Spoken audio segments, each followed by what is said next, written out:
여러분 안녕하십니까? 정관용입니다. 문재인 대통령 오늘 국회에서 시정연설을 했죠. 여야의 반응 들어봅니다. 여야 원내대변인들 차례로 연결하겠고요. 7시 5분 시작되는 2부에서는 지난 대통령 선거 이후에 처음입니다. 바른정당의 유승민 의원 스튜디오에 직접 초대했어요. 지금 아주 힘든 상황이죠. 네, 오늘 의원총회도 열렸는데 개혁보수라는 기치가 많이 흔들리는 상황 아닌가 싶어요. 유승민 의원과의 집중 인터뷰 기대해 주시고요. 안진걸의 이웃사람, 오늘은 어린이 재활병원 문제를 들여다보도록 하겠습니다. 광고 듣고 시작하죠. 문재인 대통령이 오늘 국회 시정연설을 했습니다. 내년도 예산을 포함해서 개헌안 등 굵직한 국정과제에 야당의 협조를 구했는데 여야 평가는 사뭇 다르게 나옵니다. 자, 여야 원내대변인들 차례로 연결해보죠. 먼저 여당 입장입니다. 더불어민주당 원내대변인 재윤경 의원 안녕하세요. 네, 안녕하세요. 네, 칭찬하시겠죠? 예, 일단은 여러 정부의 고민이 많이 담긴 예산안이라고 생각하고요. 네. 그리고 새 정부가 지향하고 있는 가치를 충분히 반영한 예산이라고 저희는 평가를 하고 있습니다. 네. 예산안뿐 아니라 개헌 문제도 언급하고 안보 문제도 언급하고 했는데 전체적으로 평가를 좀 해주신다면. 일단 사람 중심 경제를 위한 예산이라고 강조를 하고 있습니다. 그래서 일자리 창출이나 그리고 가처분 소득 증대, 그리고 혁신 성장, 환경, 안전, 안보 분야에 크게 4가지 예산 확대 방향을 오늘 대통령께서 구체적으로 제시를 하셨습니다. 예. 대통령의 임기 첫 해 연설이 사실은 2차례나 있었던 것인데요. 예. 이거는 사상 최초라고 볼 수 있습니다. 그래서 그만큼 국회를 존중하고 소통과 통합의 정치 이런 걸 찾아가겠다는 대통령의 노력과 의지를 분명히 밝힌 그런 연설이 아니었나 싶습니다. 네. 자유한국당 의원들이 검은 상복 입고 항의 피켓도 들었잖아요. 네네. 이건 어떻게 보세요? 사실 매우 좀 안타까웠죠. 그러니까 그거는 이제 국회법의 좀 위반 여부도 좀 있어 보이고요. 그럼에도 불구하고 대통령께서 연설을 끝까지 잘 마무리하시고 또 연설 이후에는 피켓을 들고 있는 한국당 의원님들 의석을 직접 가셔서 악수를 청하고 굉장히 좋은 모습으로 이제 자유한국당 의원들과도 협치의 당부를 하시는 모습을 보고 한국당의 그런 피켓 시위로 인해서 전반적인 분위기가 부정적으로 흐를 수 있었음에도 불구하고 대통령의 노력으로 인해서 저는 좀 잘 마무리되었다 이렇게 생각합니다. 네.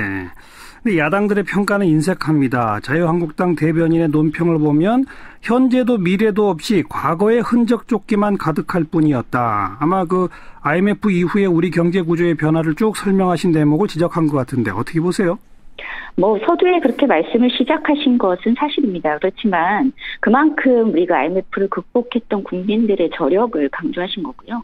그렇지만 우리가 IMF는 극복했는데 국민들의 삶은 대단히 양극화가 심화되면서 좌절이 반복되고 있다는 점을 강조를 하셨습니다. 그만큼 개혁의 필요성을 강조하시기 위해서 과거를 언급하신 것은 사실이지만 이후에 사실 미래가 없었다라고 말씀하시지만 사람 중심의 경제를 제대로 만들어 보겠다는 의지를 피력한 점에서 저는 이제 한국당의 평가는 좀 지나치게 인색한 것이 아닌가 싶습니다. 또 하나 정우택 원내대표는 낮은 잔세로 협치 정신을 살려서 새로운 민주주의를 가는데 새로운 장을 열겠다. 이런 겸손하게 할 줄 알았는데 우리는 이렇게 할 테니 국회 처리해달라. 이런 너무 일방통행식 아니었느냐. 이런 비판은 또 어떻게 보세요? 그러니까 저는 말이 사실은 거의 틀린 게 아니라고 생각을 합니다. 시정연설을 통해서 충분히 예산안의 방향과 내년도 살림, 정부의 살림에 대해서 구체적으로 상세히 알려드리고 그리고 국회에 협조를 당부한 거죠. 당연히 국회가 협치를 통해서 내년도 예산안의 방향이 사람 중심의 경제 그리고 혁신 성장이니 이를 실현하기 위해서 결국은 국회가 함께 해줘야 된다. 이런 당부를 드린 거죠. 이거를 통보라고 들으셨다면 이미 불편한 마음을 갖고 들으셨기 때문에 그런 것이라고 생각하고요. 네. 예를 들어서 대통령의 연설 내용 중에 한 대목이라도 우리는 이렇게 생각하니 야당이 대안을 내시면 협의 조정하겠다. 예컨대 이런 대목이 살짝 좀 들어가도 무방한 거 아닌가요? 뭐 그렇게 생각하실 수도 있겠지만 시정연설이라고 하면 어쨌든 정부의 의지와 철학을 밝히고 국회의 동의에 대해서 구하는 그런 과정이라고 생각합니다. 그래서 사실 뭐 국회에서 협의 과정에서 당연히 뭐 야당의 어떤 또 다른 대안이 나올 수 있겠죠. 그거는 이제 국회의 몫이라고 저는 생각합니다. 네. 자, 예산 외에도 개헌 관련해서 공약인 내년 지방선거 개헌 관련 투표 실시 이거 다시 한번 확인했는데 더불어민주당은 동의하시는 거죠? 전반적으로 큰 틀에 대해서 강조를 하셨습니다. 국민의 기본권을 확대해야 된다고 말씀하셨고 예. 또 지방 분권 자치 이걸 대단히 많이 강조하셨고요.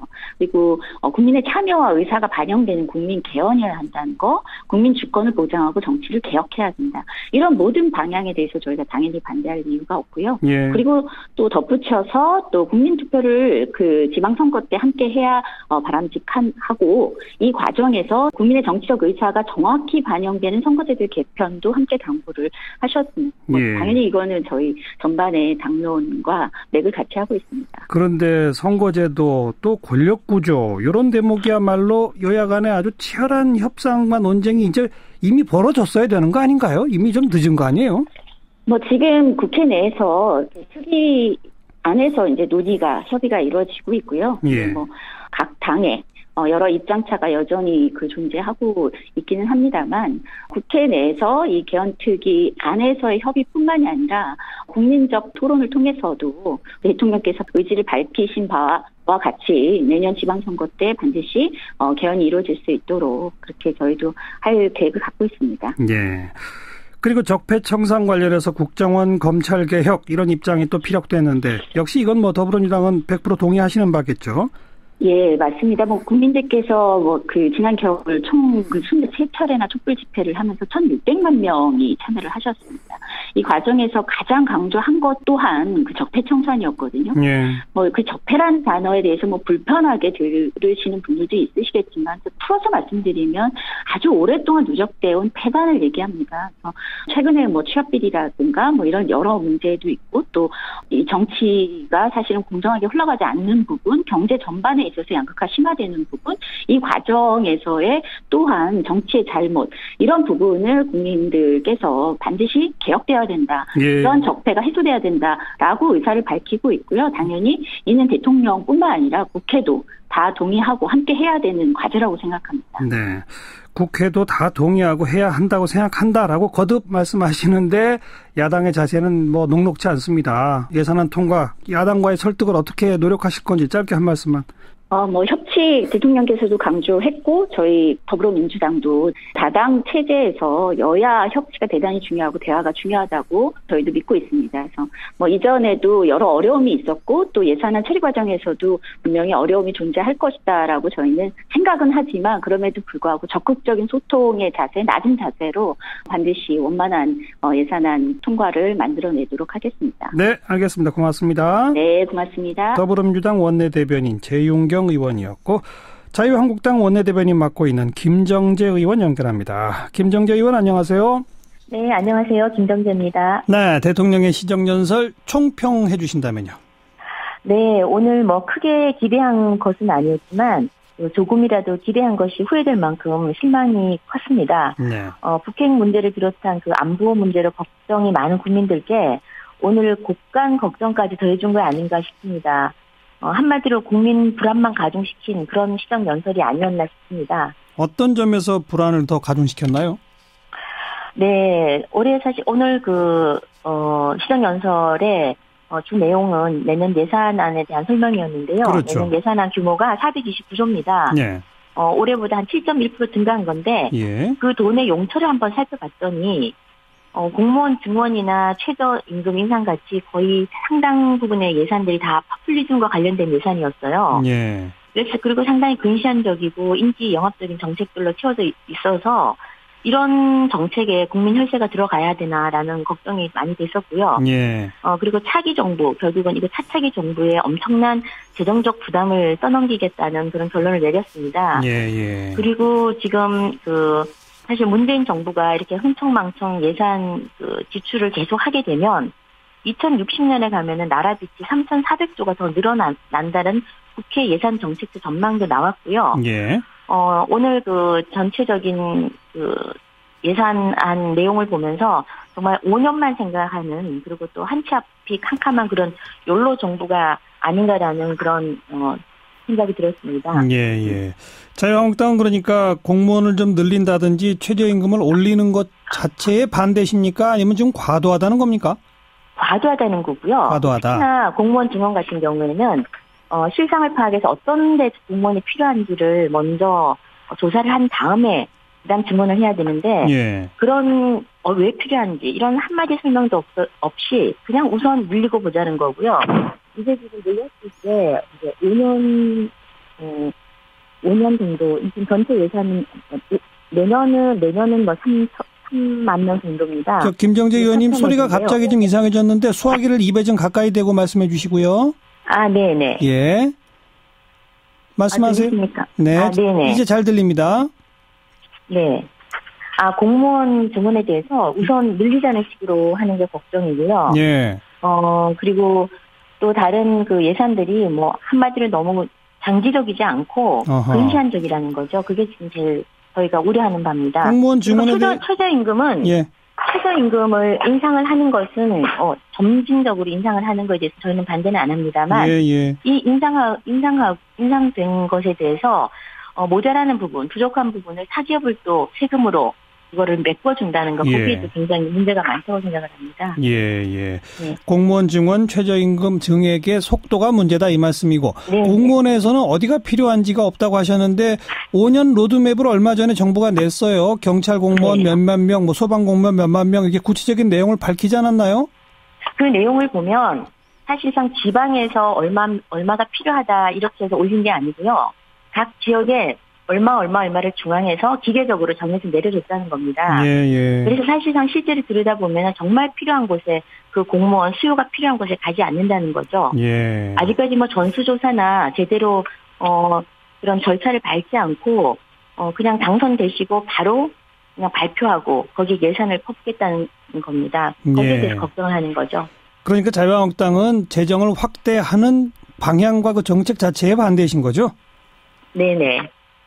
오히려 정부의 역할은 커져서는 안 된다, 줄어들어야 한다 이런 방향인가요?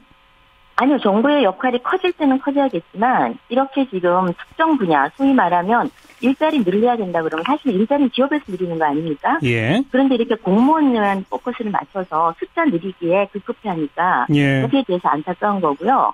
만약에 국민들한테 필요한 정부가 큰 역할을 해야 되는 것이 있다면 적극적으로 개입을 해서 인구 격차도 줄이고 그런 거는 큰 정부 역할이 또 필요할 때도 있죠. 알겠습니다. 세금 심의 과정에서 예산 심의 과정에서 아주 격론이 예상이 되고요. 지금 이 반응만 봐도. 그다음 이제 개헌 문제에 대해서 뭐 국민 기본권, 지방분권 등등을 강조하는 그러면서 공약대로 내년 지방선거에 국민투표 하자라고 제안했는데 야당 생각은 어떻습니까? 개헌에 대해서는 뭐 야당도 마찬가지로 필요성을 인정하고 있고요. 다만 이것이 뭐 내년 지방선거 때 반드시 하겠다라는 이런 그냥 레토릭으로만 되는 게 아니라 끊임없이 여야 같이 협상에 나가면서 간격도 줄이고 또 국민의 의견도 같이 수렴하는 과정을 거쳐야 될 것 같습니다. 그렇죠. 그런데 그러기에는 지금 국회 개헌특위하고 정개특위가 활동은 하고 있습니다만 뭐 거의 활동이 잘 안 되고 제대로 활동이 제대로 안 되고 있고요. 지금 그러기에는 너무 지금 여야가 대치 상황들이 많습니다. 당장 최근에도 보시다시피 이렇게 언론 장악을 뭐 일방적으로 독주하듯이 해버리니까 결국은 또 여야가 경색이 되고 거기에 따라서 개헌 논의도 충분히 되지 않고 그 피해는 결국 국민이 되게 되겠죠. 그래서 이런 정말 진정성 있게 좀 소통하는 모습을 좀 보였으면 합니다. 뭐 그렇잖아도 오늘 상복을 입으시고 현수막까지 펼쳐 드셨는데 일각에서는 그것 조금 좀 국회 품격 떨어뜨린 거 아니냐 이런 평가도 나옵니다. 어떻게 말씀하시겠어요? 국회 품격도 있겠지만 지금 나라의 품격이 이렇게 추락하는데 어떻게 보고만 있겠습니까? 그래서 제1야당으로서 나라의 품격을 지키기 위한 최소한의 한거이자 몸부림으로 봐주셨으면 감사하겠습니다. 즉 다시 말해서 정부와 여당이 좀 더 소통의 자세, 협치의 자세를 보여라 이 말씀인데 구체적으로 어떻게 하면 될까요? 그리고 오늘은 참 특히나 저희가 현수막을 통해서 그 국회 납포된 그 과정, 네. 정부 대응 경위를 발췌하는 거 하고요. 네. 그다음에 뭐 최근에 북핵을 규탄하는 그 유엔 결의안의 집권을 한 정부의 입장을 발췌하는 내용이었습니다. 예, 예. 이런 부분에 지금 언론에서 많이 다루고 있지가 않고요. 네. 이런 식으로 그나마 현수막으로라도 항의를 해야만이 예. 지금 전달이 되는 이런 상황이 저희는 너무 안타깝습니다. 예. 네네. 예, 아까 질문 드린 여당과 네. 정부가 더 협치의 자세로 나오려면 뭘 어떻게 해야 한다는 거지요? 한 말씀 주시면.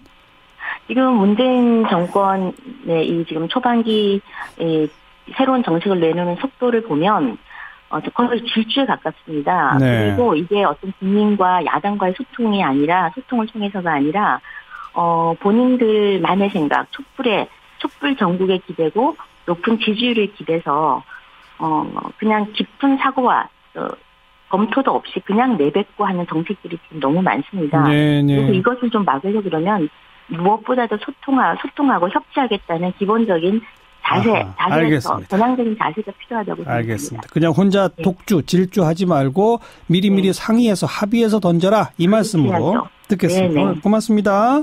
네, 감사합니다. 자유한국당 김정재 의원까지 여야의 입장 들어봤습니다.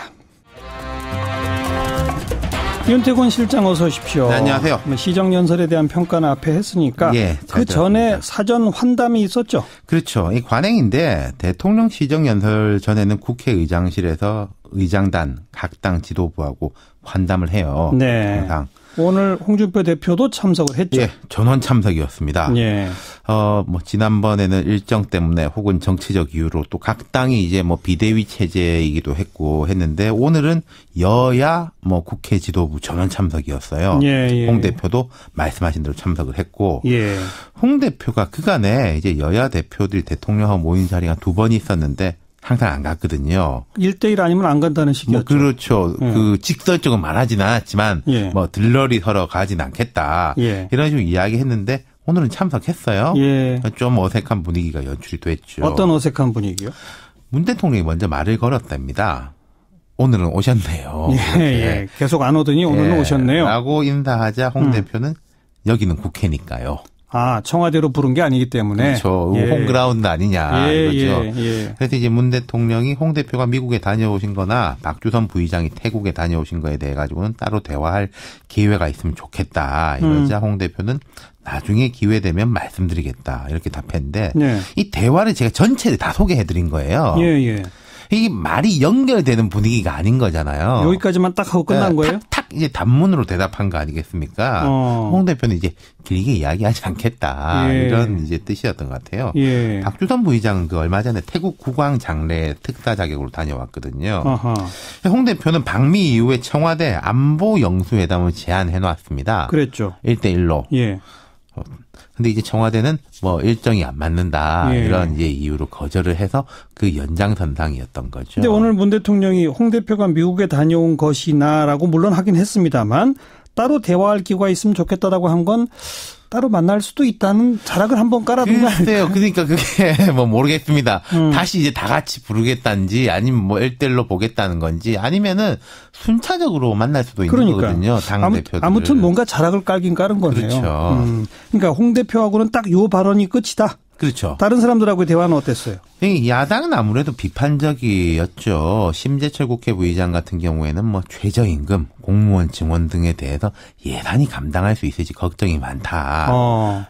점잖게 이야기했는데 이게 앞으로 만만치 않을 거다 이렇게 그렇죠. 예고를 한 것이고 정우택 원내대표는 곳간에서 인심난다는 옛말이 있다. 경제 곳간은 분명한 재원 대책을 갖고 풀어야 하지만은 정치 곳간은 옥죄지 말고 많이 베풀어야 정치가 여유로워지고 국민이 안심할 수 있지 않을까.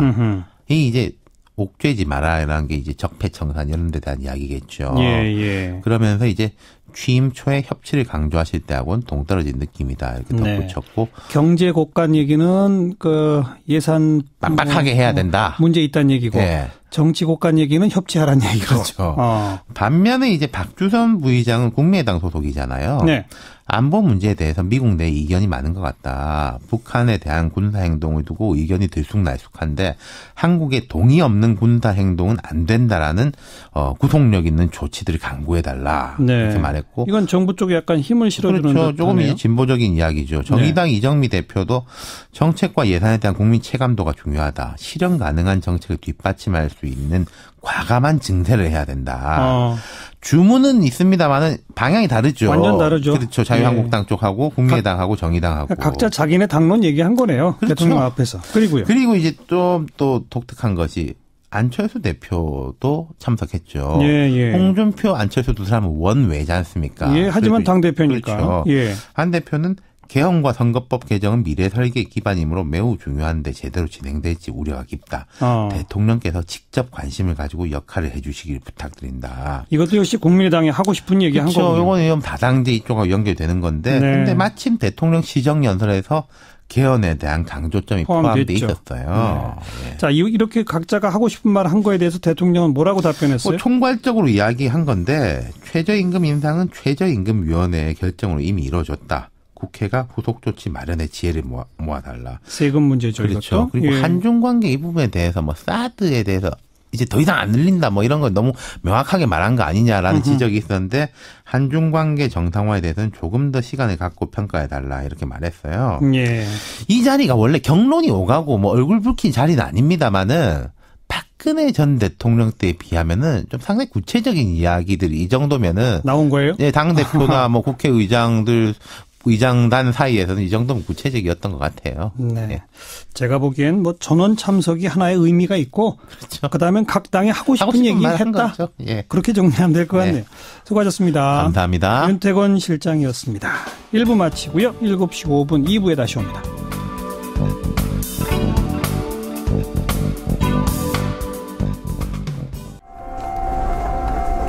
시사잡기 2부 시작합니다. 오늘 스튜디오에 참 힘든 분 한 분 모셨습니다. 바른정당이 지금 아주 기로에 서 있죠. 조금 전 의원총회를 하고 끝났다는데 별 결론은 없었다고 그럽니다. 어떻게 될까요? 바른정당. 네, 바른정당의 유승민 의원 오늘 스튜디오에 나오셨습니다. 어서 오십시오. 예, 안녕하십니까. 유승민입니다. 힘드시죠? 예, 많이 힘든 시간입니다. 예. 잘 견디려고 버티려고 그러고 애쓰고 있습니다. 대통령 선거 이후에 저는 처음 뵙는 것 같고. 예, 대통령 선거 이후에 이 라디오 출연 처음입니다. 예. 그러시군요. 예. 게다가 이렇게 힘든 상황에 나와주셔서 고맙습니다. 예. 나오시기 힘드셨을 텐데. 아닙니다. 예, 오랜만에 또, 예, 우리 정치자들하고. 예. 예, 제 생각을 좀 말씀도 드리고 하죠. 의원총회 우선 결론이 없었다고요? 예, 오늘 의원총회에서 당의 진로를 놓고 또, 우리는 국회의원 딱 20분 계시니까요. 국회의원들 각자의 앞으로 진로, 생각, 그냥 솔직하게 각자 이야기들만 하고. 네. 별 결론은 없었습니다. 아니, 결론을 내야죠. 전당대회가 코앞인데. 예, 그래서 5일날, 예, 한 번 더 얘기를 하기로 했고. 5일날? 예, 전당대회는 그대로 진행이 되고 있습니다. 예. 전당대회는 3일, 5일, 6일 후보자 토론하고, 지금 전부 다 자유한국당 합치냐 마냐, 이거에 좀 정신이 팔려가지고 그렇지. 말이에요. 저희들 전당대회는 그대로 진행되고 있고, 저를 포함해서 6명이, 예, 지금 경쟁을 하고 있습니다. 5일 일요일인데. 예, 일요일 날. 그날 의원총회를 다시 하기로. 예, 밤에, 예, 다시 한번 이야기해보자. 5일 밤에 의원총회를 다시 예정했다는 것은. 예. 지금 자유한국당의 최고위원회의 박근혜 전 대통령 출당을 결의할지 말지가 결정나는 그게 3일로 예정돼 있잖아요. 그런, 예, 보도를 받고요. 그러니까 그걸 지켜보고 한 번 더 모이자는 거라고 밖에 전 해석이 안 되는데. 그거는 이제 아마도 탈당을 결심하신 분들이 그 3일 박근혜 전 대통령 출당 문제를 자유한국당이 어떻게 처리하는지 보고 하겠다 이런 생각을 하시는 것도 같아요. 그렇죠. 예. 그러니까 그날 박근혜 전 대통령 출당이 가결되면 5일 날 만나서 이제 빠이빠이 하고 몇 사람은 나가고 이렇게 되는 겁니까? 어떻게 되는 겁니까? 그럴 가능성도 있고 5일 날 의원총회에서 마지막 이제 의총이 될지도 모르겠습니다만은 정말 탈당할 거냐, 자유한국당으로 갈 거냐, 거기에 대해서 일부 뭐 그런 이 결행을 행동으로 옮길지도 모르겠습니다. 네. 뭐 저는 뭐 여러 번 말씀드렸습니다만은 박근혜 전 대통령이 탄핵을 당하고 구속이 되고 지금 재판 중이고 예. 정치적으로 사망 선고를 받은 분이기 때문에 자유한국당이 그런 전직 대통령 한 분 출당을 가지고 그걸 무슨 보수의 혁신이고 네네. 보수가 거듭 태어나는 것 같이 이야기하는 데 대해서 저는 뭐 동의할 수가 없습니다. 그거는 과거의 일부를 정리하는 건데요. 앞으로 미래의 보수가 어떻게 변화하겠다. 또 그런 걸 위해서 지금 어떤 노력을 하고 있다. 이런 점에서 전혀 변화가 없이 예. 정말 자유한국당이 어떻게 보면 더 이 추악한 그런 집안 싸움을 하고 있으면서 스스로 뭐 무덤을 파는 그런 상황인데 그런 자유한국당에 이제 가겠다고 하시는 그런 분들을 저로서는 정말 이해가 안 되죠. 예. 그 말씀하신 것처럼 서청원, 최경환 두 의원 문제도 지금 삐걱삐걱 정도가 아니라 뭐 거의 진흙탕 싸움식으로 가고 있는 그렇습니다. 그런 양상인데 고작 박 전 대통령 출당 하나만 되면 간다. 예. 스스로도 조금 명분이 없다는 걸 알 텐데요.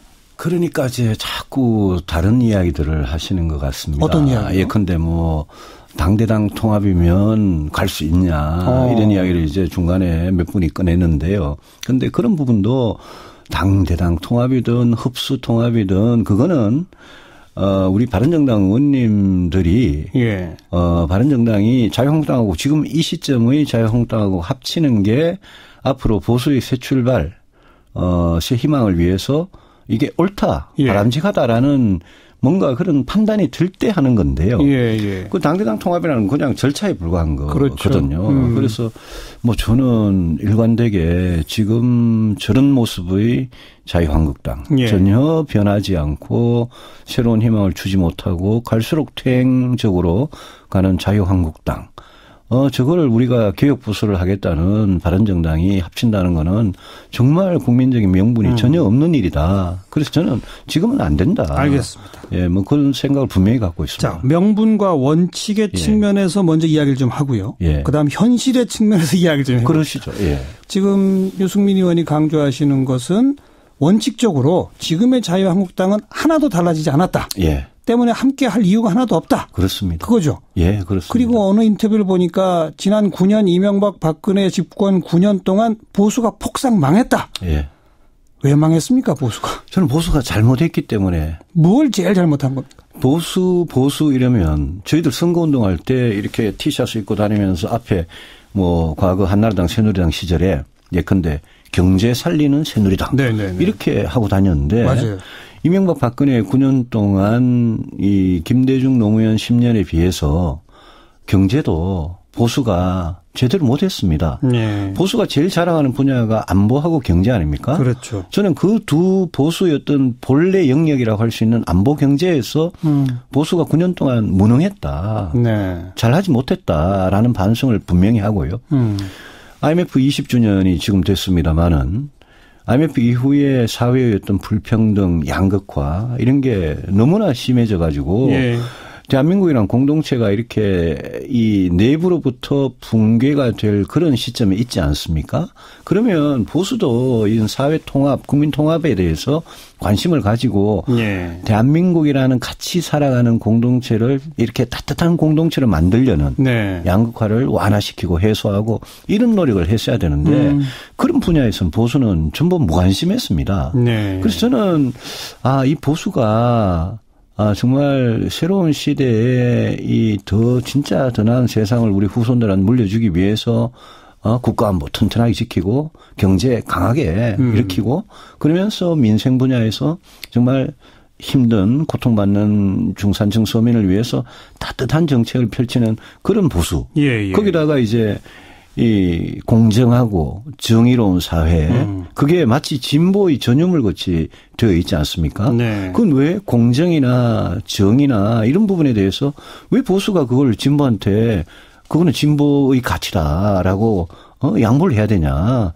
저는 이해할 수 없습니다. 그래서 그렇죠. 예.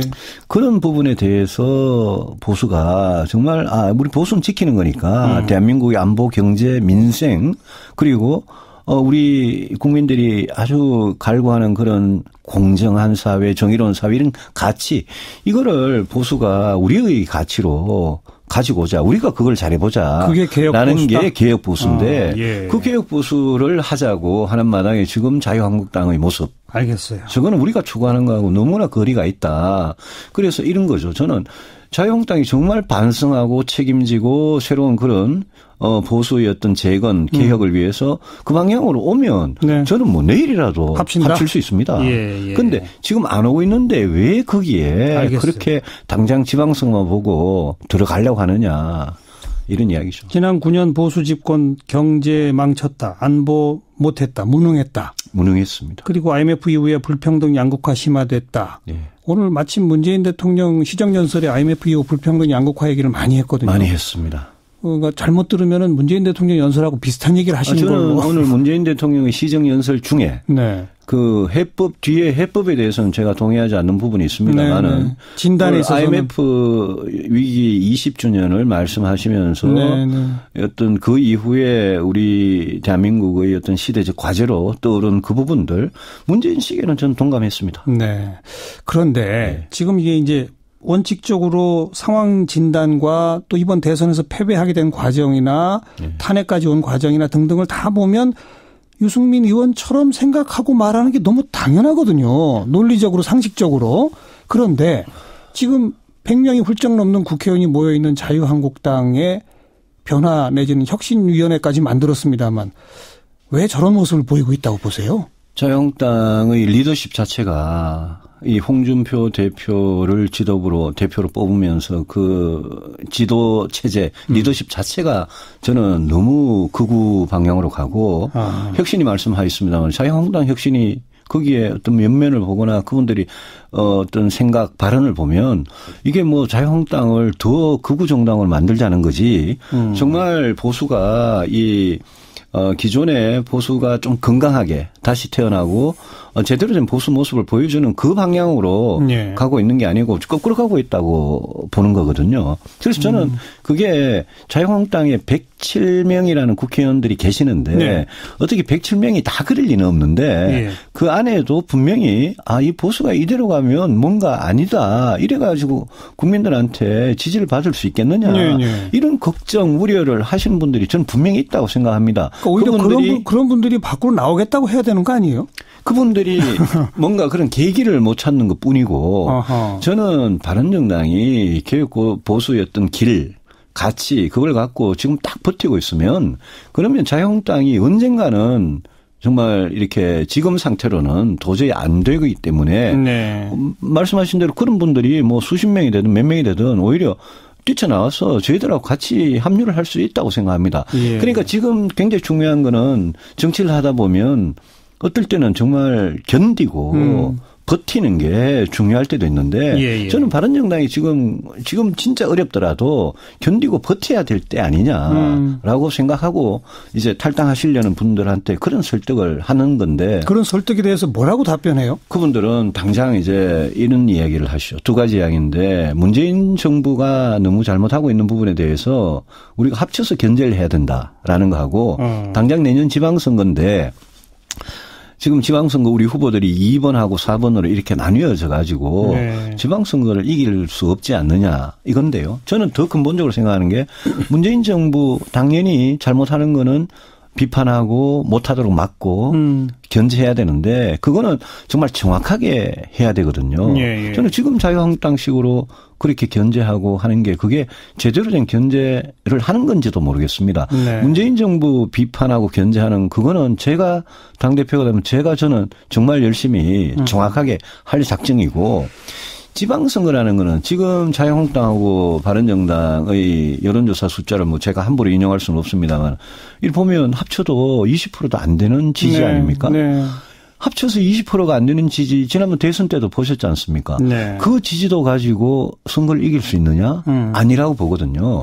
보수가 지금 바른정당하고 자유한국당이 서로 잘하려는 경쟁을 해가지고 정말 제대로 된 방향으로 갈 때 그때 대해서 합쳐가지고 하면 힘이 나겠지만 지금 둘 다 국민들 눈에 보기에 특히 보수 중도 보수 지지층의 눈에 보기에도 마음에 안 드시는 거거든요. 네. 저희들에 대해서도 당신들이 자유한국당은 뭐가 다르냐라고 물으시면 이제까지 바른정당 해온 걸로는 저도 참 부족했거든요. 별로 차별화 저희들도 못했죠. 그래서 저는 그 지방선거 이기는 그 부분도 지금과 같은 낮은 지지도 저희들이 뭐 몇 명이 탈당해가지고 자유한국당 가면 자유한국당 지지도가 지금 올라갑니까? 안 올라간다고 봅니다, 저는. 그럼 지지해줘야지 선거에서 이기지.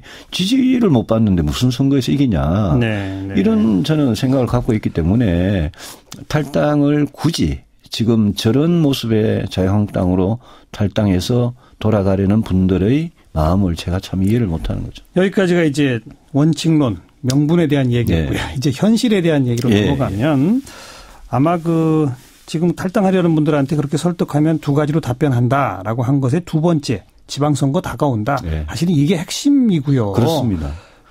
지금 후보가 분열돼 가지고 과연 당선되겠느냐. 그나마 하나라도 합치는 게 나은 거 아니냐. 더 나가면 1대1 구도, 지금 여당과 그 정도를 만들어내야 그나마 지방선거 다음 총선도 기대해 볼 수 있는 거 아니냐. 이게 이제 지난 수십 년 한국 현대 정치를 관통해온 하나의 법칙입니다. 네. 보수 양당의 정치제도 거기서 제3세력의 시도는 항상 실패했어요. 바로 그 역사적 경험에 비추어서 자유한국당에 지금 가만히 계신 분들도 바른정당에서 그리 가자는 분들도 그래 지금은 좀 치욕스럽고 말이 잘 안 되지만 결국 선거가 다가오면 1대1 구도 만드는 수밖에 없다. 이런 주장 어떻게 생각하십니까? 현실적으로 일리가 있는 주장이고 또 바른정당이 지금 저희들이 아무리 노력을 해도 지방선거가 쉽지 않다는 점 충분히 인정합니다. 내년 지방선거가 끝나고 나면 그 2년 한 10개월 후에 이제 아니죠. 그 다음에 이제 2020년에 그죠? 총선이 2020년에 1년 한 10개월 후에 1년 10개월. 총선이 있습니다. 지방선 끝나고 나면 총선은 더 중요한 선거입니다. 그렇죠. 총선은 국회의 권력을 누가 갖느냐 이 선거 아닙니까? 그거 끝나고 나면 또 대선이 있습니다. 그렇죠. 그건 또 더 중요한 선거입니다. 그래서 저는 지금 지방선거를 앞두고 지방선거 하나만 보고 그냥 뭉치는 게 낫다라는 거는 그냥 표 계산이나 단순히 이런 것만 하면 일리가 있는데 근데 지금 보수가 갈수록 중요한 선거들이 다가오는데 그러면 지방선거 때 그래 합쳐가지고 조금 더 나은 결과를 얻기 위해서 지금 보수가 진짜 개혁해야 되고 스스로 바뀌어야 될 개과천선하고 환골탈태해야 될 그런 부분은 안 하고 있으면 그러면 다음 총선을 또 어떻게 치를 거냐. 그래서 제가 생각하는 거는 그렇게 되면 총선에서 더 크게 진다? 바른정당이 생각하는 거는 어떤 야당 내지는 보수의 어떤 교체 보수의 재탄생에 관한 이야기입니다. 이건 뭐 보수 이대로 가면 더 중요한 총선, 더 중요한 대선에서 뭐 질 게 뻔하게 보이기 때문에 이대로 가면 보수가 안 되기 때문에 바뀌자는 거고 그 바뀌자는 것을 단순히 지방선거 하나만 이제 놓고 보기에는 너무나 지금 이 새로운 어떤 보수를 정말 제대로 해보려는 이런 이 몸부림, 이런 노력이 그냥 이번에 죽어버리는 게 너무 이제 안타까운 거죠. 지방선거도 지금 아직 시간이 얼마 좀 남아 있습니다. 지금 11월 초 아닙니까?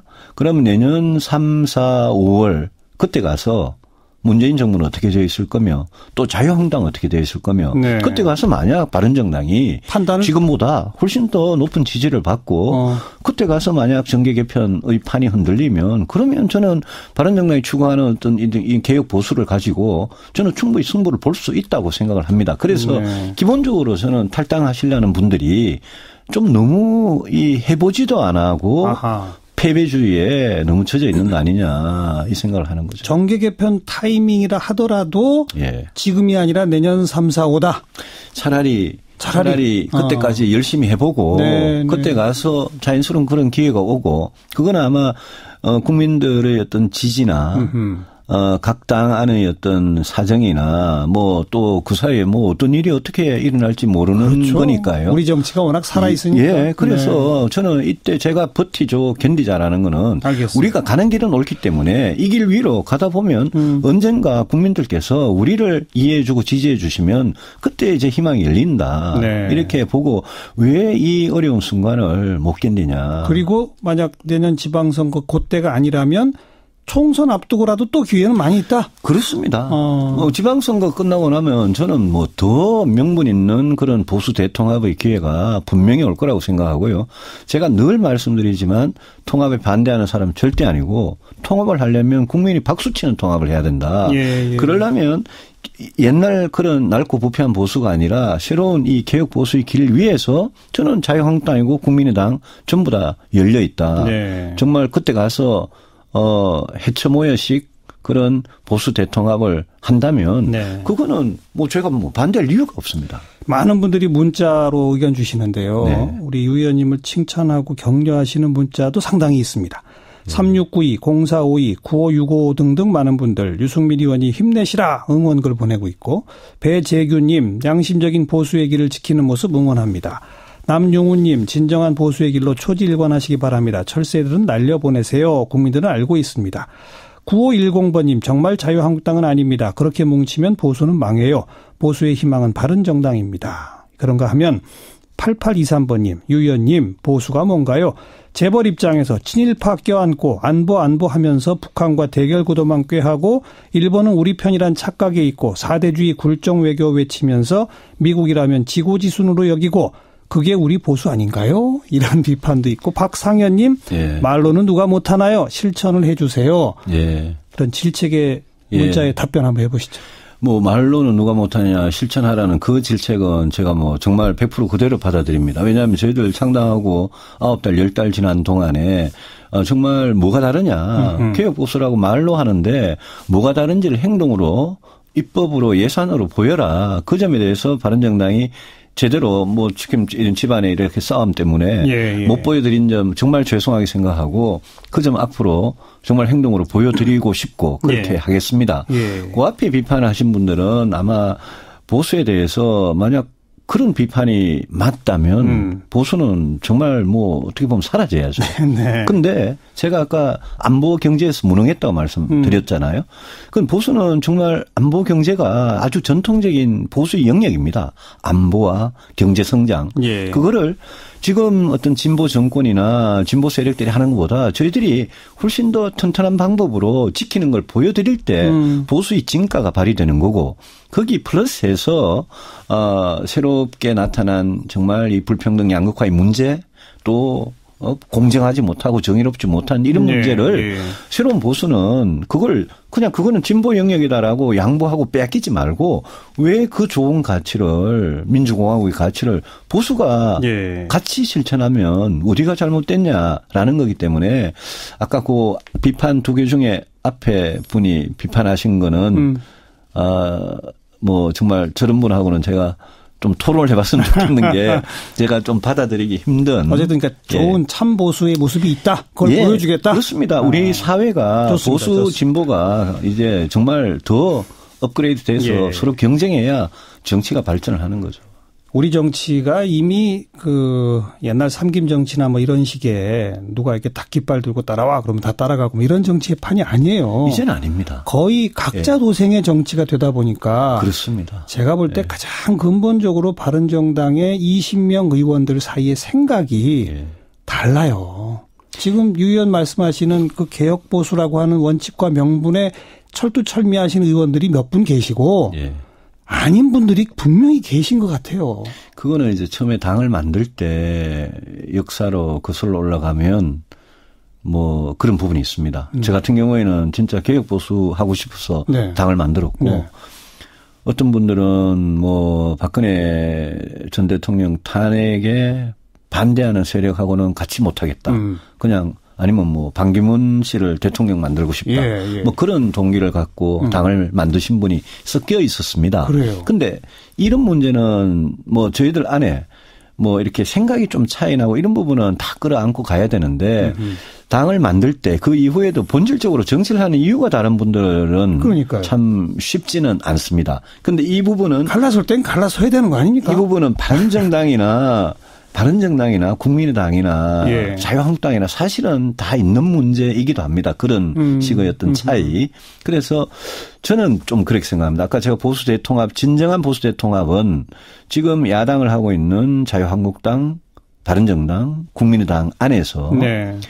우리나라가 갈 길, 또 중도 보수가 갈 길에 대해서 생각이 어느 정도 비슷한 사람들이 헤쳐 모여서 어떤 새로운 어떤 이 보수의 미래를 만들어 나가는 그런 통합이라면 저는 정말 제가 쌍수를 들고 박수치고 거기에는 제가 늘 동참하고 싶은 심정입니다. 뭐 거듭 강조해 주고 계신데 지금은 소위 현실 정치 투쟁이 아니라 가치 투쟁을 할 때다 이런 말씀이신 거죠? 저는 가치가 정말 중요하다고 생각합니다. 그거 없이 정치를 하는 거는 뭐 정치하는 이유가 없는 거죠. 그래서 그 가치에 대해서 동의하는 국민들의 지지가 조금씩 살아날 때 그때 자유한국당에서 가치에 동의하는 사람, 국민의당에서 가치에 동의하는 사람 다 하나 뭉칠 수 있다. 그렇습니다. 그런 거죠. 예. 근데 당장 바른정당 내에서 우선 유승민 의원의 그런 구상을 못 믿나 봐요. 저거 안 될 거야? 이런 것 같아요. 해보지도 안 했죠. 해보지도 안 하고 안 될 거야 이러면서 만약 지금 이제 그분들이 선택지가 바른정당으로 어렵더라도 해보느냐 아니면 그냥 자유한국당 큰 집에 돌아가서 그냥 그 집은 돈도 많고 집도 크고 이런데 그 집에 가서 편안하게 있으면서 뭐 공천이나 보장되면 지금 자유한국당이 하는 저런 식의 정치 이제까지 이명박 박근혜 정부에서 해온 보수 스타일 그런 정책들 그게 괜찮다고 생각하시면 뭐 가는 거 제가 못 말리겠지만 그게 아니라고 생각하고 그렇게 가서는 보수가 총선이고 대선이고 못 이긴다고 생각하시면 제가 말씀드리는 이 길로 같이 와주셔야죠. 네.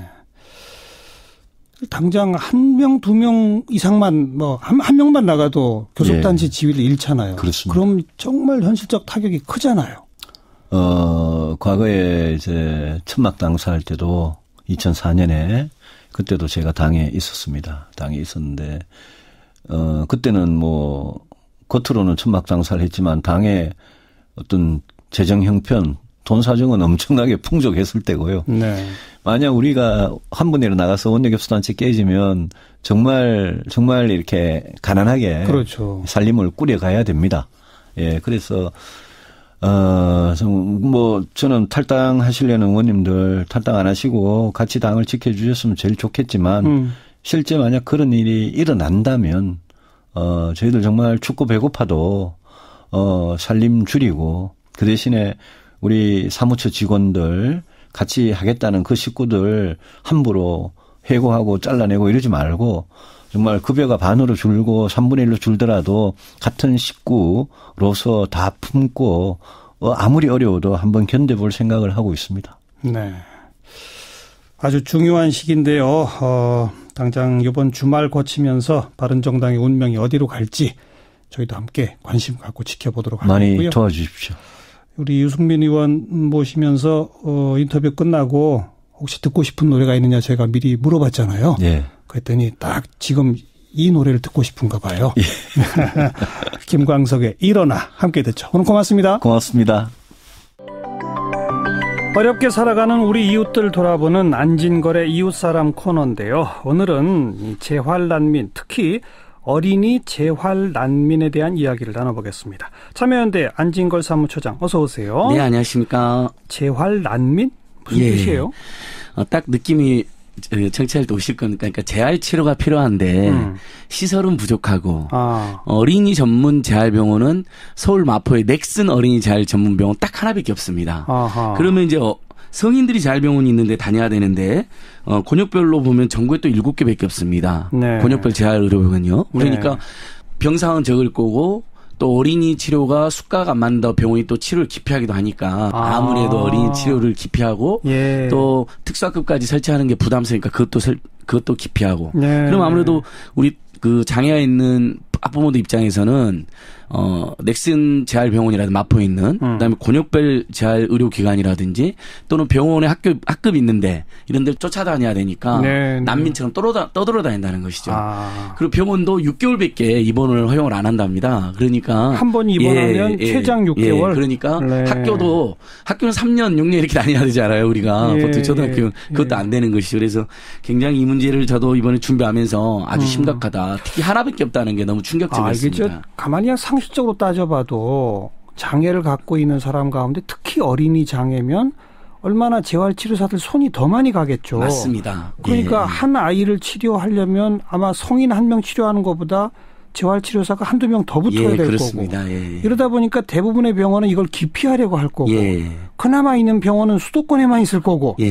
특히 지방의 장애 아동들은 정말 힘들어지는군요. 그래서 여기저기 또 돌아다니고 쫓아다닐 수밖에 없는 재활난민인데 18세 미만 장애 아동이 뭐 9만여 명, 그중에서 중증 장애가 한 6만 3천여 명, 그중에서 재활치료가 필요한 아동이 2만 1천여 명인데 실제로 1만 6천 명 정도만 재활치료를 받고 있는 것으로 추정되거든요. 그러니까 나머지 5천 명은 뭐 제대로 치료도 못 받고 있고 또 돌아다닌다. 그런데 반대로 어린이일수록 제때 재활치료를 집중적으로 잘 받으면 장애 극복도 가능한 거예요. 그러니까요. 그죠? 성인보다 또 그런 부분에서는 있을 수 있는데 더 가능성이 높습니다. 근데 의사소통이라든지 여러 가지 어려움이 있기 때문에 더 많은 정성이 필요한 것인데 그놈의 또 예산상의 문제, 수지 타산이 안 맞는다는 문제로 계속 뒤로 밀려 있는 것이죠. 그래서 보니까 일본은 200개가 넘어요. 어린이 전문? 어린이 전문 재활병원이요. 우리는 한 개인데? 독일은 108개, 미국은 40개나 됩니다. 그래서 모든 어린이는 우리 모두의 어린이다. 모든 아이는 우리 모두의 아이라는 유명한 말이 있잖아요. 그러니까 한 아이를 키우기 위해서는 온 마을이 필요하다는 유명한 말은 하면서 실제로는 어린이 전문 재활병원 하나 제대로 안 짓고 뭐 장애인 특수학교 못 짓게 하고 이런 성인들이 이런 저는 제가 보기엔 좀 몹쓸 짓을 하고 있는 거 아닌가 이런 미안한 마음이 막 들더라고요. 장애인 특수학교에 대해서는 우리 방송에서도 몇 번 다뤄서 그렇죠. 많은 분들이 이제 알고 계신데 이 병원 재활치료도 이렇게 심각하구나. 맞습니다. 그 또 장애아동 조사망률이요. 그러니까 조기 사망률이 전체 인구 대비 40배 가까이 높습니다. 그러니까 제대로 치료도 못 받고 소외돼 가지고 사망률까지 매우 높은 곳으로 지금 나와 있거든요. 미처 여기까지는 생각 못했던 분들 많을 텐데 실제로 중증 장애 아동의 아버지 한 분을 전화 연결해 봅니다. 건우 아빠이시고요. 지금 관련 단체인 토닥토닥의 이사장도 맡고 계십니다. 건우 아빠 김동석 씨, 안녕하세요. 예, 안녕하세요. 네, 건우 지금 몇 살입니까? 10살입니다. 어디가 아파요? 2살 때 사고로 장애인이 됐고요. 지금 사지마비 상태에 위로 음식을 직접 투여하고 있고 말은 못하고 있는 상황입니다. 아주 중증이군요. 예. 그럼 뭐 통원치료 이런 건 생각도 못하고 계속 입원을 해야 되겠네요. 입원이나 이제 소아납병동이라고요. 입원과 외래의 이제 중간 형태로 집에서 아침에 갔다가 오후에 이제 오는 거죠. 집중 치료를 받고. 네. 예. 2살 때 사고면 그때부터 지금까지 계속 그렇게 병원 치료를 받고 있는 겁니까? 예, 8년 동안 이렇게 병원 생활을 하고 있고요. 얘한테는 사실 병원 치료를 한 달 정도 재활치료를 못 받으면 신체에 문제가 생기고 그리고 생명에도 좀 위험해지는 상황이 발생을 합니다. 댁은 어디세요? 저희는 이제 대전에 살고 있습니다, 지금. 대전에는 그런 적절한 병원이 있습니까? 대전에 이제 입원 병상은 별로 없고요. 소아납병동이라고 해서 좀 전에 말씀드렸던 이런 형태의 병원이 이제 3개 정도 있습니다. 3개. 그런 소아납병동이니까 입원은 아니고 이제 아침에 가서 저녁에 나오는 거잖아요. 예, 그래. 거기는 뭐 6개월 입원 기한 제한 이런 건 없습니까? 마찬가지 있습니다. 그래요? 예, 6개월이면 이제 퇴원 처리가 되고요. 그래서 이제 대기자들이 있기 때문에 이제 병원에서 어쩔 수 없다 이렇게 얘기를 하는 상황입니다. 그러면 6개월 지나면 또 다른 병원으로 옮기고? 예, 그렇습니다. 그다음 또 다른 병원으로 옮기고 이러는 거예요? 예. 하하. 건우는 학교 입학도 못했겠네요. 학교 입학을 그래서 그것 때문에 저희가 교육청에 계속 요구를 해서 병원 전국 최초로 대전에 이제 전국 병원 파견학급이 생겼거든요. 그래서 거기서 건우는 입학을 했습니다. 병원 학급. 파견 학급. 예. 그러면 병원으로 선생님이 오시는 겁니까? 예, 그렇습니다. 그래서 그 입학 이후에는 그래도 병원에 있는 동안 선생님하고 좀 뭐 공부도 하고 합니까? 예, 그렇게 하는데 예. 이게 이제 다 모든 병원 고능을 다리는 모든 병원에 있는 건 아니고요. 몇 개 병원이 있고 그리고 여기서도 이제 교과가 기본적으로 1년 단위, 뭐 이제 뭐 6년 단위, 3년 단위 이렇게 가는데 예. 이제 6개월 있으면 퇴원되게 되면 다시 그렇죠. 교육이 또 중단되고 이어지지 않는 문제가 발생을 하는 거죠. 6개월 지나서 옆 병원으로 옮겼는데 거기는 병원 파견 학급이 없고. 예, 그렇게 되면 그런 모양이군요. 예, 그렇게 되고 병원이 이제 지역에 같은 경우 상당히 부족하기 때문에 타지에서 이렇게 오는 아이들도 있는데요. 네. 아이들은 그 이런 교육에서 좀 소외됩니다. 예. 타지에서 왔기 때문에 지금 교육청도 아이들을 책임질 수 없다고 하는 거죠. 네. 그 유사한 경우를 겪고 있는 그런 어려움을 겪고 있는 다른 아빠 엄마들도 많이 만나고 계시잖아요. 예, 그렇습니다. 그분들이 가장 크게 호소하는 고충이 어떤 겁니까? 가장 크게는 기다림입니다. 기약 없는 기다림. 네, 언제까지 이런 생활을 우리 아이가 끊임없는 치료 중단과 대기, 그 교육도 우리가 제대로 받지 못하고 제대로 받지 못하는 이런 상황에서 네. 정부나 지자체는 계속 기다리라고 하거든요. 예, 기다리라고 하는데 그러면 언제까지 기다려야 되냐 이렇게 얘기를 하면 답은 없고요. 그러니까 그러면서 이제 힘내시라고 하는데 네. 참 가족들만의 이런 힘으로 알겠습니다. 아이들을 지키기는 어렵죠. 예. 문재인 대통령이 우리 건우를 2번이나 만났다면서요? 예, 그렇습니다. 한 번은 대전에 저희 투닥투닥을 찾아오셨고요. 예. 고충을 얘기를 좀 들어보겠다. 예. 좀 하셨었고 또 한 번은 공약을 발표하는 자리에서 건우의 이름을 부르면서 네. 임기 내 공공어린이 재활병원 완공을 약속을 하셨습니다. 네. 공공어린이 재활병원이 좀 여러 곳으로 생기고 그럼 당연히 거기는 병원 파견 학급들이 설치가 되기 쉬울 것이고 그죠? 그렇죠. 그게 가장 바람직한 방향이겠군요. 예. 네. 아이고 진짜 저도 드릴 말씀이 조금 더 힘내세요. 함께 우리 기다리면 또 그런 것들이 좀 더 생기겠죠. 고맙습니다. 예, 고맙습니다. 네, 건우 아빠 토닥토닥의 김동석 이사장 만났고요.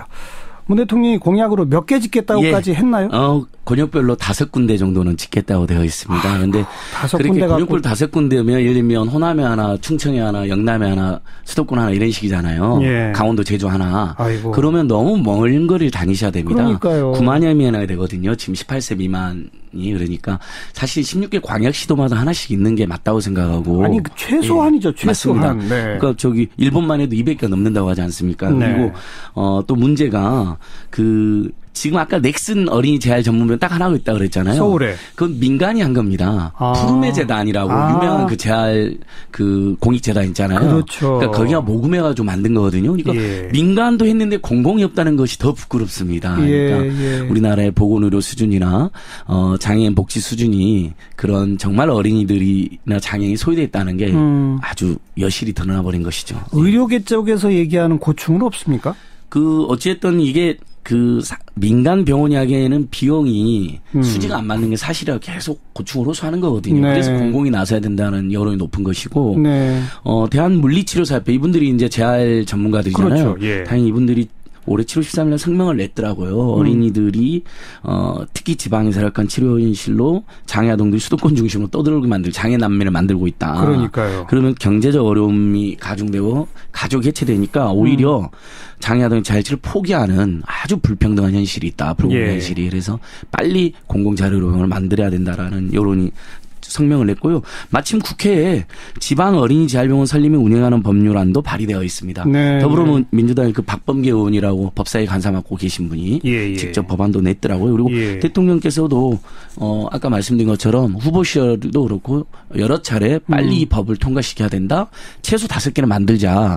주장하고 있는데 어저께 국감에서 윤서 의원이 방금 우리 건우 아버님을 참고인으로 모시고 간 거거든요. 보건복지부가 소극적이라는 겁니다. 예산 배정이라든지 여러 가지 의지도 부족해 보인다는 거예요. 그래서 그걸 좀 질타하는 목소리도 많이 쏟아져 나왔습니다. 네. 물론 세금 제한도 있고 돈 쓸 곳은 많고 합니다만 제가 오늘 쭉 이야기를 들어보니까 특히 이 어린이 재활 전문병원 같은 경우는 이건 세금 아니면 기댈 언덕이 없네요. 네, 맞습니다. 네. 뭐 이런 꼭 이런 거 하자 그러면 돈이 부족하다 이런 얘기 막 하잖아요. 정부에서 일각에서. 근데 내년도 대한민국 예산이 430조나 됩니다. 네. 지방정부 예산 서울시가 30조가 넘고 다 하면 또 100조가 넘거든요. 지방정부 예산들도. 그러니까 530조나 되는 지방정부와 중앙정부 예산이 있기 때문에 충분히 병원 지을 수 있다고 봅니다. 우선순위를 어디에 두느냐의 문제인데. 그러니까요. 교육비, 주거비, 의료비, 통신비 이게 국민들 제일 큰 고통이에요. 특히 거기서 아동 중증 질환이나 아동 가정 훨씬 더 어려움을 겪고 있기 때문에 거기부터 예산을 투입하는 게 맞다고 생각됩니다. 네. 모든 아이는 우리 모두 아이라고 다들 이야기하면서 아이들 이렇게 힘들게 해서는 안 되는 거죠. 예. 미처 여기까지 생각지 못했던 청취자분들 좀 힘을 실어주시기 부탁을 드립니다. 예, 시민단체들도 좀 더 열심히 뛰어야겠더라고요. 예, 어린이, 재활, 난민 이 단어 자체가 없어져야 할 단어죠. 맞습니다. 아주 비참한 단어입니다. 예. 부끄러운 단어입니다. 여기까지 하겠습니다. 참여연대 안진걸 사무처장 고맙습니다. 예, 고맙습니다. 네, 어제도 예고해드렸죠. 11월 한 달은 저희 스자키가 조금 일찍 끝납니다. 잠시 후부터 특집 400초 음향 다큐 우리들이 11월 한 달 동안 방송되기 때문인데요. 오늘 그 첫 방송 귀 기울여 잘 들어주시기 부탁을 드리고요. 저는 내일 저녁 다시 뵙죠. 안녕히 계십시오.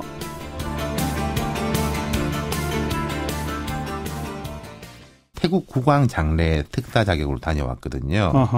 홍 대표는 방미 이후에 청와대 안보 영수회담을 제안해놨습니다. 그랬죠. 1대1로. 예.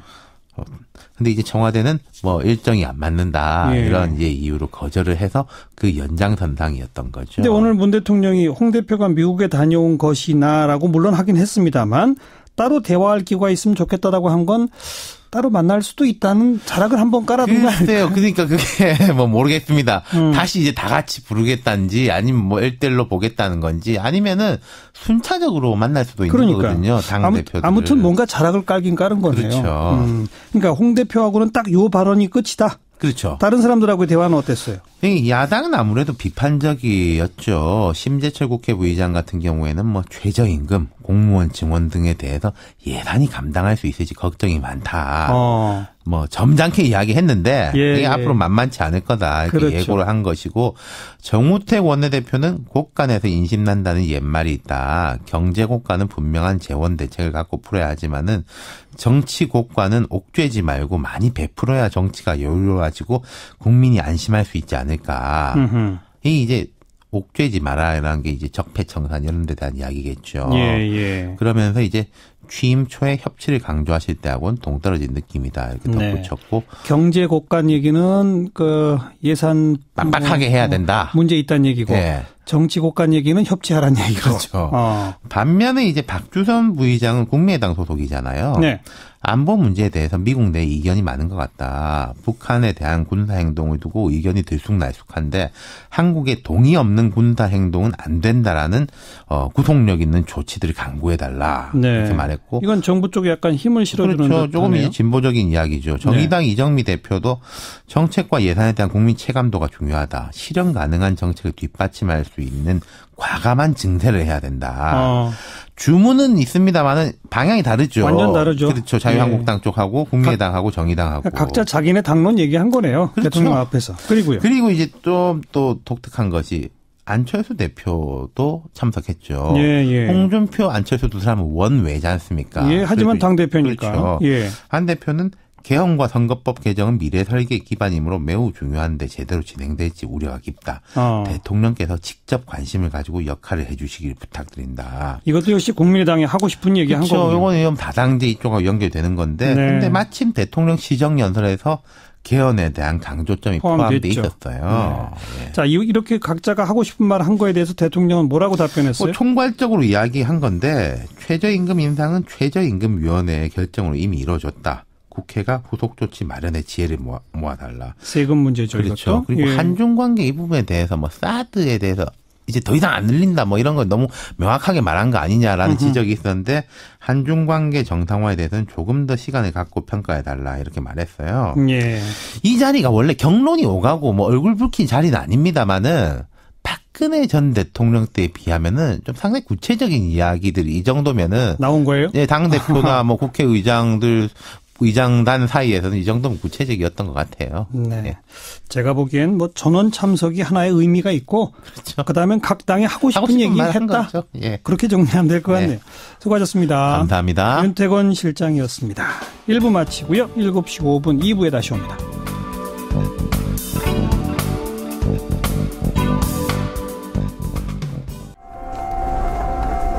시사잡기 2부 시작합니다. 오늘 스튜디오에 참 힘든 분 한 분 모셨습니다. 바른정당이 지금 아주 기로에 서 있죠. 조금 전 의원총회를 하고 끝났다는데 뭐 별 결론은 없었다고 그럽니다. 어떻게 될까요, 바른정당? 네, 바른정당의 유승민 의원 오늘 스튜디오에 나오셨습니다. 어서 오십시오. 예, 안녕하십니까, 유승민입니다. 힘드시죠? 예, 많이 힘든 시간입니다. 예. 뭐 잘 견디려고 버티려고 그러고 애쓰고 있습니다. 대통령 선거 이후에 저는 처음 뵙는 시정연설의 주 내용은 내년 예산안에 대한 설명이었는데요. 그렇죠. 내년 예산안 규모가 429조입니다. 네. 올해보다 한 7.1% 증가한 건데 예. 그 돈의 용처를 한번 살펴봤더니 공무원 증원이나 최저임금 인상 같이 거의 상당 부분의 예산들이 다 포퓰리즘과 관련된 예산이었어요. 예. 그리고 상당히 근시안적이고 인지 영합적인 정책들로 채워져 있어서 이런 정책에 국민 혈세가 들어가야 되나라는 걱정이 많이 됐었고요. 예. 그리고 차기 정부, 결국은 이거 차차기 정부에 엄청난 재정적 부담을 떠넘기겠다는 그런 결론을 내렸습니다. 예. 그리고 지금 사실 문재인 정부가 이렇게 흥청망청 예산 지출을 계속 하게 되면 2060년에 가면은 나라 빚이 3,400조가 더 늘어난다는 국회 예산 정책도 전망도 나왔고요. 예.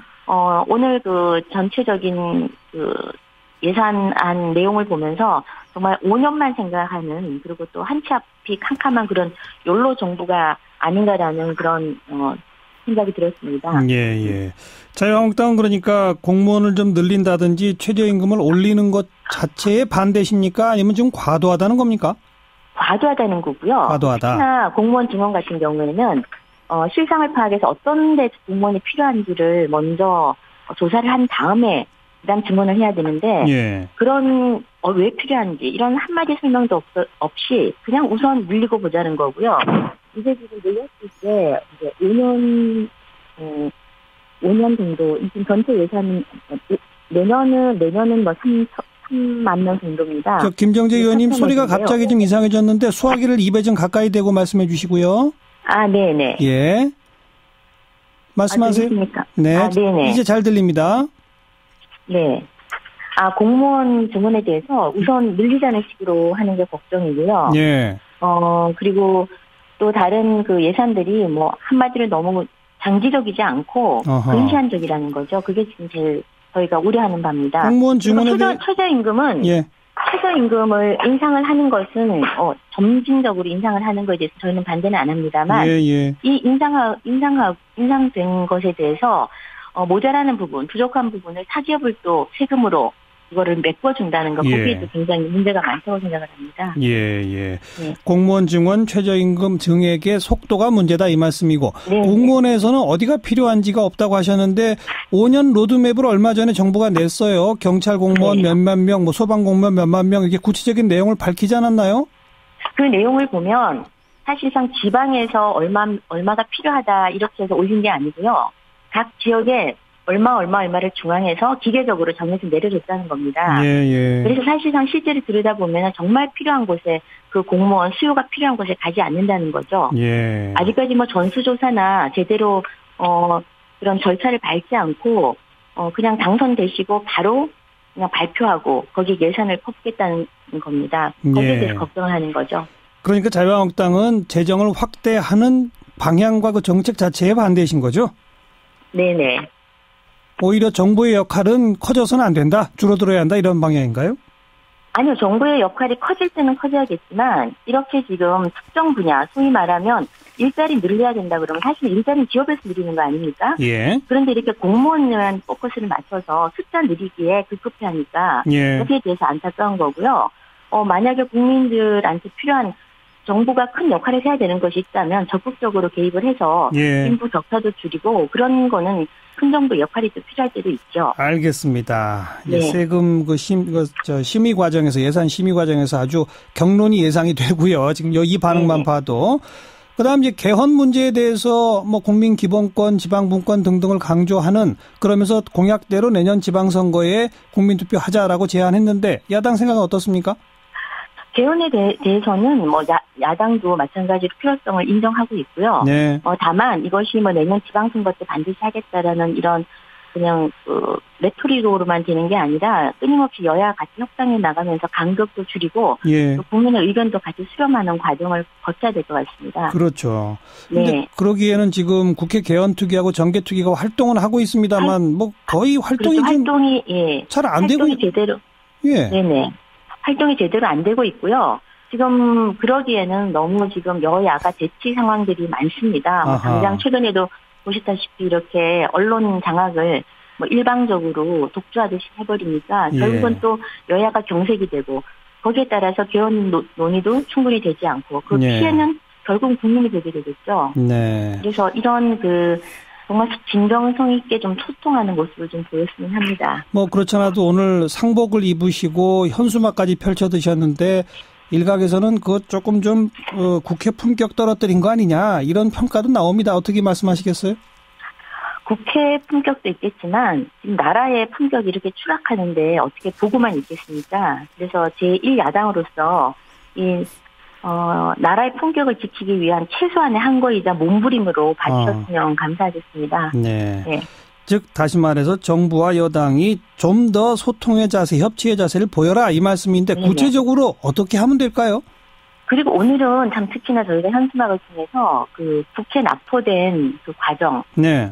정부 대응 경위를 발표하는 거 하고요. 네. 그다음에 뭐 최근에 국회를 규탄하는 유행 결의안의 집권을 한 정부의 입장을 발표하는 내용이었습니다. 예, 예. 이런 부분을 지금 언론에서 많이 다루고 있지도 않고요. 네. 이런 식으로 그나마 현수막으로라도 항의를 해야만이 예. 지금 전달이 되는 이런 상황이 저희는 너무 안타깝습니다. 예. 네네. 예, 아까 질문드린 여당과 네. 정부가 더 협치의 자세로 나오려면 뭘 어떻게 해야 한다는 거지요? 한 말씀 주시면. 지금 문재인 정권의 이 지금 초반기 새로운 정책을 내놓는 속도를 보면 거의 질주에 가깝습니다. 네. 그리고 이게 어떤 국민과 야당과의 소통이 아니라 소통을 통해서가 아니라 본인들만의 생각, 촛불 전국에 기대고 높은 지지율에 기대서 그냥 깊은 사고와 검토도 없이 그냥 내뱉고 하는 정책들이 지금 너무 많습니다. 네, 네. 그래서 이것을 좀 막으려고 그러면 무엇보다도 소통하고 협치하겠다는 기본적인 자세에서 전향적인 자세가 필요하다고 생각합니다. 알겠습니다. 그냥 혼자 독주, 질주하지 말고 미리미리 네. 상의해서 합의해서 던져라 이 말씀으로 해야죠. 듣겠습니다. 오늘 고맙습니다. 네, 감사합니다. 자유한국당 김정재 의원까지 여야의 입장 들어봤습니다. 윤태곤 실장 어서 오십시오. 네, 안녕하세요. 시정연설에 대한 평가는 앞에 했으니까 예, 그 전에 사전 환담이 있었죠? 그렇죠. 이 관행인데 대통령 시정연설 전에는 국회의장실에서 의장단, 각 당 지도부하고 환담을 해요. 네. 항상. 오늘 홍준표 대표도 참석을 했죠. 예, 전원 참석이었습니다. 예. 지난번에는 일정 때문에 혹은 정치적 이유로 또 각 당이 이제 비대위 체제이기도 했고 했는데 오늘은 여야 국회 지도부 전원 참석이었어요. 예, 예. 홍 대표도 말씀하신 대로 참석을 했고 예. 홍 대표가 그간에 이제 여야 대표들 대통령하고 모인 자리가 2번 있었는데 항상 안 갔거든요. 1대1 아니면 안 간다는 식이었죠. 그렇죠. 직설적으로 말하지는 않았지만 예. 들러리 서러 가진 않겠다. 예. 이런 식으로 이야기했는데 오늘은 참석했어요. 예. 좀 어색한 분위기가 연출이 됐죠. 어떤 어색한 분위기요? 문 대통령이 먼저 말을 걸었답니다. 오늘은 오셨네요. 예, 예. 계속 안 오더니 오늘은 예. 오셨네요. 라고 인사하자 홍 대표는 여기는 국회니까요. 아, 청와대로 부른 게 아니기 때문에. 그렇죠. 예. 홈그라운드 아니냐. 예, 이거죠. 예. 그래서 이제 문 대통령이 홍 대표가 미국에 다녀오신 거나 박주선 부의장이 태국에 다녀오신 거에 대해 가지고는 따로 대화할 기회가 있으면 좋겠다. 이러자 홍 대표는 나중에 기회 되면 말씀드리겠다. 이렇게 답했는데 이 대화를 제가 전체를 다 소개해드린 거예요. 예. 이게 말이 연결되는 분위기가 아닌 거잖아요. 여기까지만 딱 하고 끝난 거예요? 탁 이제 단문으로 대답한 거 아니겠습니까? 홍 대표는 이제 길게 이야기하지 않겠다. 이런 이제 뜻이었던 것 같아요. 박주선 부의장 그 얼마 전에 결국은 국회가 함께 해줘야 된다. 이런 당부를 드린 거죠. 이거를 통보라고 들으셨다면 이미 불편한 마음을 갖고 들으셨기 때문에 그런 것이라고 생각하고요. 예를 들어서 대통령의 연설 내용 중에 한 대목이라도 우리는 이렇게 생각하니 야당이 대안을 내시면 협의 조정하겠다. 뭐 예컨대 이런 대목이 살짝 좀 들어가도 무방한 거 아닌가요? 뭐 그렇게 생각하실 수도 있겠지만 시정연설이라고 하면 어쨌든 정부의 의지와 철학을 밝히고 국회의 동의에 대해서 구하는 그런 과정이라고 생각합니다. 그래서 사실 뭐 국회에서 협의 과정에서 당연히 뭐 야당의 어떤 또 다른 대안이 나올 수 있겠죠. 그거는 이제 국회의 몫이라고 저는 생각합니다. 네. 자, 예산 외에도 개헌 관련해서 공약인 내년 지방선거 개헌 관련 투표 실시 이거 다시 한번 확인했는데 더불어민주당은 동의하시는 거죠? 전반적으로 큰 틀에 대해서 강조를 하셨습니다. 국민의 기본권을 확대해야 된다고 말씀하셨고 또 지방분권 자치 이걸 대단히 많이 강조하셨고요. 그리고 국민의 참여와 의사가 반영되는 국민 개헌해야 한다는 거, 국민 주권을 보장하고 정치를 개혁해야 된다. 이런 모든 방향에 대해서 저희가 당연히 반대할 이유가 없고요. 그리고 또 덧붙여서 또 국민투표를 그 지방선거 때 함께 해야 바람직하고 이 과정에서 국민의 정치적 의사가 정확히 반영되는 선거제도 개편도 함께 당부를 하셨습니다. 당연히 이거는 저희 전반의 당론과 맥을 같이 하고 있습니다. 그런데 선거제도 또 권력구조 이런 대목이야말로 여야 간에 아주 치열한 협상과 논쟁이 이제 이미 벌어졌어야 되는 거 아닌가요? 이미 좀 늦은 거 아니에요? 뭐 지금 국회 내에서 특위 안에서 이제 협의가 이루어지고 있고요. 뭐 각 당의 여러 입장차가 여전히 존재하고 있기는 합니다만 국회 내에서 이 개헌특위 안에서의 협의뿐만이 아니라 국민적 토론을 통해서도 대통령께서 의지를 밝히신 바와 같이 내년 지방선거 때 반드시 개헌이 이루어질 수 있도록 그렇게 저희도 할 계획을 갖고 있습니다. 네. 그리고 적폐청산 관련해서 국정원 검찰개혁 이런 입장이 또 피력되는데 역시 이건 뭐 더불어민주당은 100% 동의하시는 바겠죠? 예, 맞습니다. 뭐 국민들께서 지난 겨울 총 23차례나 촛불 집회를 하면서 1,600만 명이 참여를 하셨습니다. 이 과정에서 가장 강조한 것 또한 적폐청산이었거든요. 그 적폐라는 단어에 대해서 불편하게 들으시는 분들도 있으시겠지만 풀어서 말씀드리면 아주 오랫동안 누적되어 온 폐단을 얘기합니다.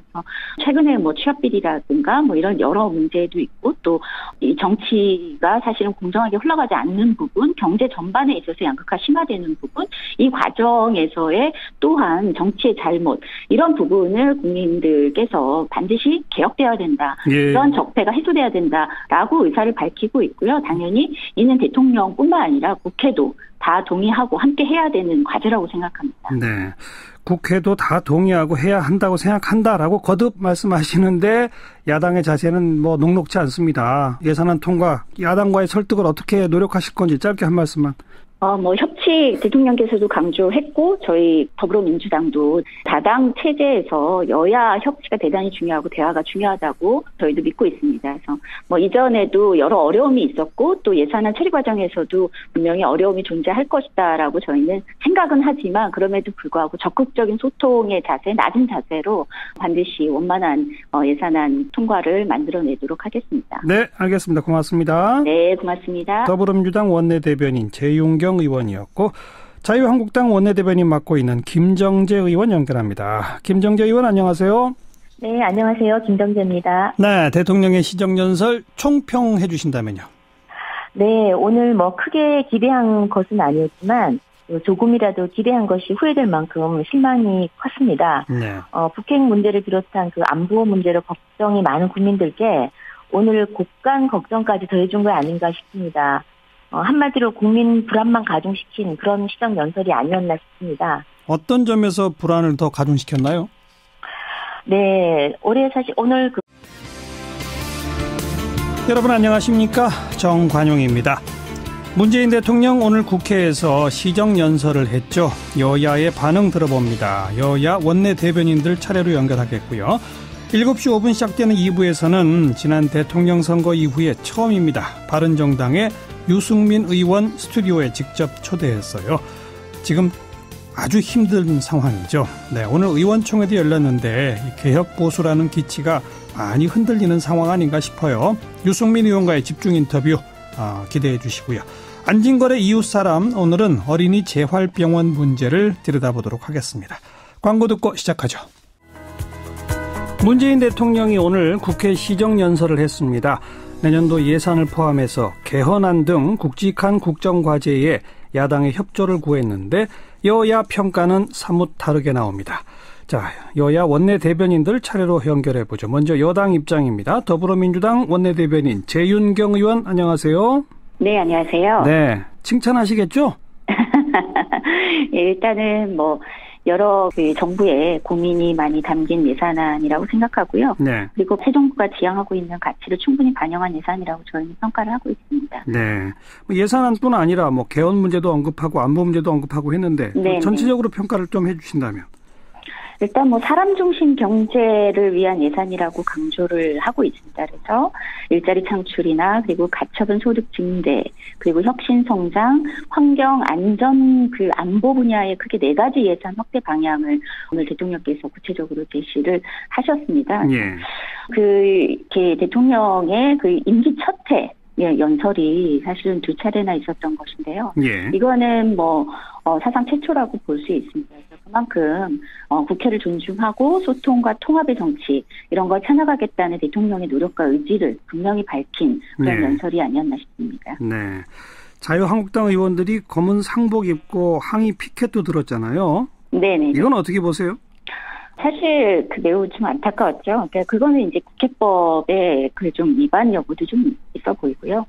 그럼에도 불구하고 대통령께서 연설을 끝까지 잘 마무리하시고 또 연설 이후에는 피켓을 들고 있는 한국당 의원님들 의석을 직접 가셔서 악수를 청하고 굉장히 좋은 모습으로 이제 자유한국당 의원들과도 협치의 당부를 하시는 모습을 보고. 한국당의 그런 피켓 시위로 인해서 전반적인 분위기가 부정적으로 흐를 수 있었음에도 불구하고 대통령의 노력으로 인해서 저는 좀 잘 마무리되었다 이렇게 생각합니다. 네. 근데 야당들의 평가는 인색합니다. 자유한국당 대변인의 논평을 보면 현재도 미래도 없이 과거의 흔적 쫓기만 가득할 뿐이었다. 아마 IMF 이후에 우리 경제 구조의 변화를 쭉 설명하신 대목을 지적한 것 같은데 어떻게 보세요? 서두에 그렇게 말씀을 시작하신 것은 사실입니다. 그렇지만 그만큼 우리가 IMF를 극복했던 국민들의 저력을 강조하신 거고요. 그렇지만 우리가 IMF는 극복했는데 국민들의 삶은 대단히 양극화가 심화되면서 좌절이 반복되고 있다는 점을 강조를 하셨습니다. 그만큼 개혁의 필요성을 강조하시기 위해서 과거를 언급하신 것은 사실이지만 이후에 사실 미래가 없었다라고 말씀하시지만 사람 중심의 경제를 제대로 만들어 보겠다는 의지를 피력한 점에서 저는 이제 한국당의 평가는 좀 지나치게 인색한 것이 아닐까 싶습니다. 또 하나 정우택 원내대표는 낮은 잔세로 협치 정신을 살려서 새로운 민주주의를 가는데 새로운 장을 열겠다. 이런 겸손하게 할 줄 알았는데 우리는 이렇게 할 테니 국회 처리해달라. 이런 너무 일방통행식 아니었느냐. 이런 비판은 또 어떻게 보세요? 그러니까 저는 말이 사실은 거의 틀린 게 아니라고 생각을 합니다. 시정연설을 통해서 충분히 예산안의 방향과 내년도 살림, 정부의 살림에 대해서 구체적으로 상세히 알려드리고 국회에 협조를 당부한 거죠. 당연히 국회가 협치를 통해서 내년도 예산안의 방향이 사람 중심의 경제 그리고 혁신 성장이니 이를 실현하기 위해서